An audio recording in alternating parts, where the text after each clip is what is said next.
Coming up in today's video, guys, we've got two patients, both are mine, and we've got this really interesting one first.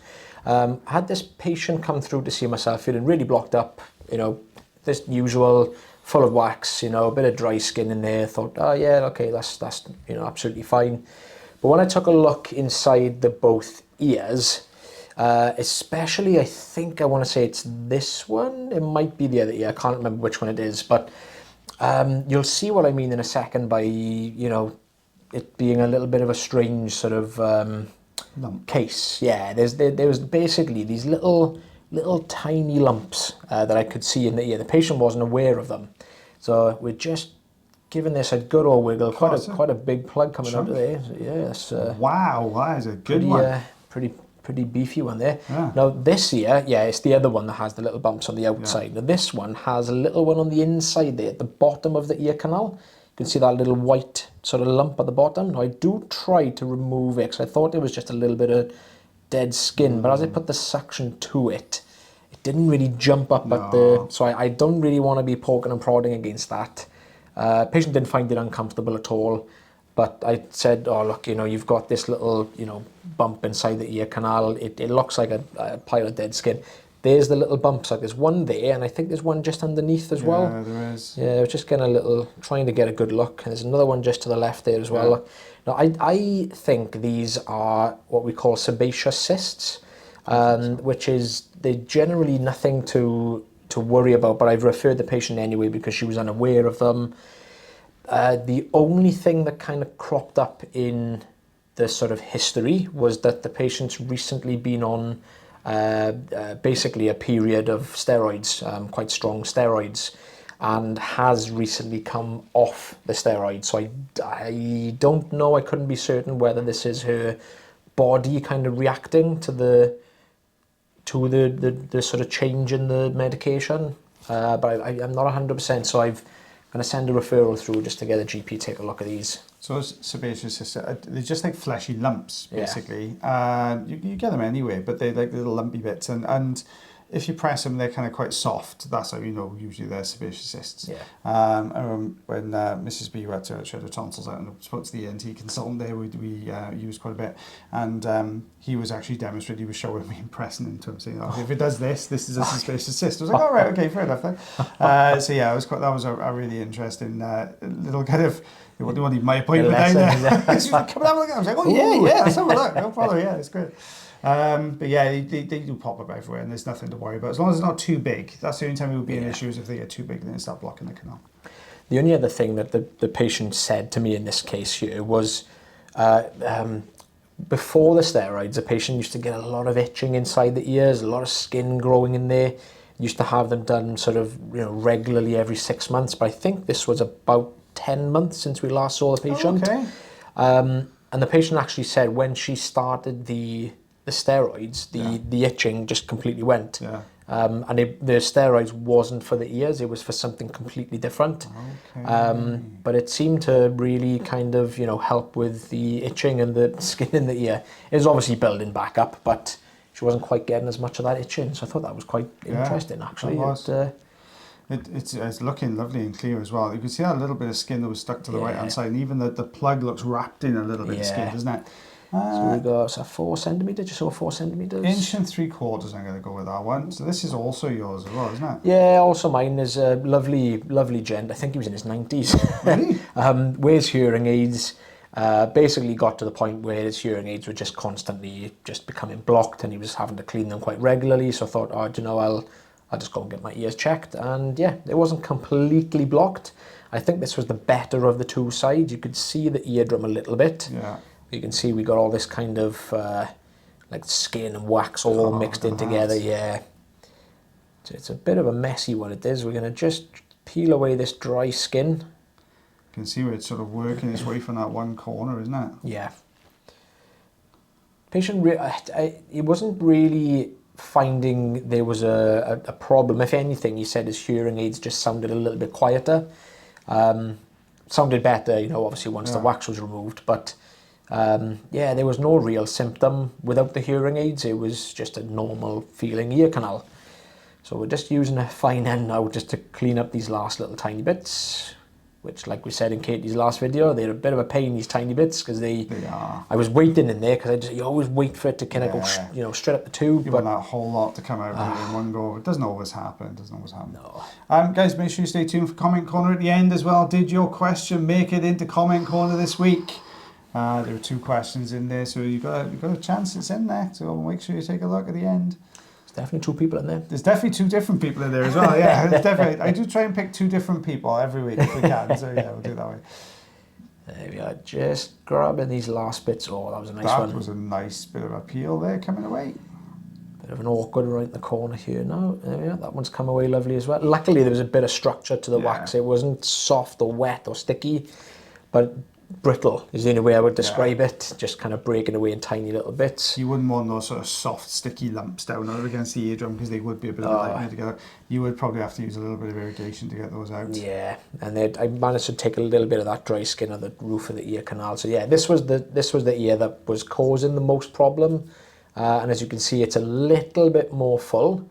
Kind of a very similar case to the other ear, where it's not a massive blockage, but it's all like scattered bits that make it look really full. So I've got this bottom bit. My voice isn't as loud as it normally is today. Sorry guys, I'm talking too much, I think. That's coming away nicely at the bottom there though, isn't it? Is it going to peel up? Because you've got that darker section further back, which you'd love to be able to get a grip on, but sometimes these front sections will hold it in place, won't they? I think that's what I'm trying to do there. Bit of a wiggle. Yeah, it's opened up a bit more space in there now. Yeah, you can see why this one would have been quieter. Yeah. You've still got this little tiny gap just above the wax, like kind of just above where the suction tube is now. So again, bit of a slight reduction in hearing. But patient was so much better after this came away. You can see it's quite a dry wax. It is, isn't it? And lots of hairs embedded in there as well, so it's going to make it a little bit more awkward because the hairs want to hang onto the sides. Yeah, it gets stuck here. I tried to wiggle it through, but the sides are a little bit too big, so I had to kind of reposition, try and like kind of shimmy it around a little bit, and there we go. A little bit left at the bottom there now. Eardrum's lovely and clear now though. A bit of staining as well, that's all, but the staining is transfer of the oil and the kind of the colour of the wax basically just transferring to the canal walls. It's doing that same thing, it's just blocking the end of the tube up. Yeah. It was a bit of an awkward one this, because I could see the ear canal was right underneath it, so I couldn't really put much pressure on this, but I was waiting for it to kind of lift and peel off the ear canal. Ooh. It wasn't, it just appeared out of nowhere. But it just wasn't doing that. We managed to kind of move it slightly here. It was lush. The guy on his way out, he turned back to me and he said, "Thanks for being so gentle with me." Oh, fair play. I was like, "Oh, don't smelt you." Don't come back anytime. Yeah, they are sweet. A lot of the patients are really. It's inch and a quarter. Just over 3 centimetres there. Okay, so let's see what's in comments corner this week. Now, Stephen always throws me a bit of a curveball here because he always comes up with a question I have to really think about. And most of the time I can just rattle them off, but I usually got to come out. I think I remember he stumped me with exostoses once as well. That threw me for ages. So Stephen's asked, how do the qualifications differ between working on an adult and a paediatric patient? Do you know what? This is a really interesting topic, this one, okay? And I think what I'm going to do, Stephen, I'm going to do a dedicated video on this, because when I've actually dug, I knew that what was going on in the background. When I actually dug into it, I realized that there's probably a lot of people out there seeing pediatric patients that really shouldn't be. There is no specific qualification you can do that I'm aware of, and I have done some research today as well, just to make sure I was saying the right thing, here in the UK, that entitles you to see a pediatric patient, okay? Can I jump in, sorry? Yes. So the long story short, I think it really does depend on when you qualified, because I think with myself, so it's probably the same in like America, Canada, it's probably the same everywhere else, but we've got different levels of qualifications. You've got, it's not just that though. Oh, it's not just This that. is why it gets really confusing. Ah, right. Because I, with my course, my qualification is purely just hearing aid related, and obviously wax removal as well. For the next level up was an extra year in uni, but that all was purely paediatric and vestibular. So the basics of it is, unless you've had experience in working in a paediatric department with kids, there is no earwax removal qualification in the UK that currently allows you to work with children unless you've had that background as well. All right, so that's the key nuance there. And I've done my research today, but I'm going to do a dedicated video on that one. All right, just so that was coming up. The last one here is, how does wearing hearing aids impact the ear's ability to clear wax and dead skin? Depends on the style. I mean, most hearing aids are in the ear. And they, especially a hearing aid that sits around the top of the small receiver, they sit deeper in. The wax, your ears have little glands that produce wax, which is probably as far as you can reach with your finger.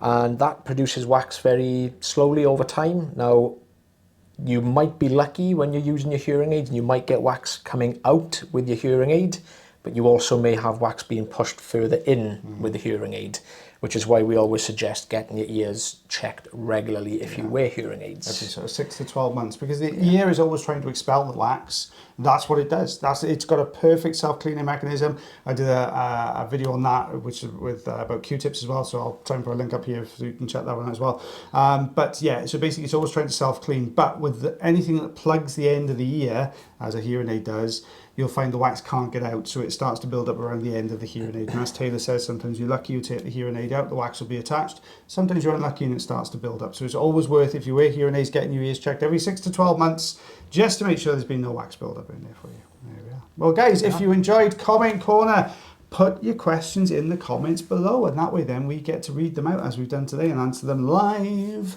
Well, live for this video. Well, guys, thank you so much for watching our video today. I hope you enjoyed it as much as we did. Don't forget, you can always like, heart, share, follow and subscribe, and if you thoroughly enjoy the video, as Stephen is at the top there, you can become a member of the channel. I can see his little members badge, so I know he's a member. So you can become members of the channel as well. That way then you get to see 2 more videos every single week. But until next time, guys, as always, take care of yourselves, Take care of your ears. and take care of one another, myself and the lovely Miss Taylor Green. We'll see you for the next video. Bye, everybody. Bye-bye.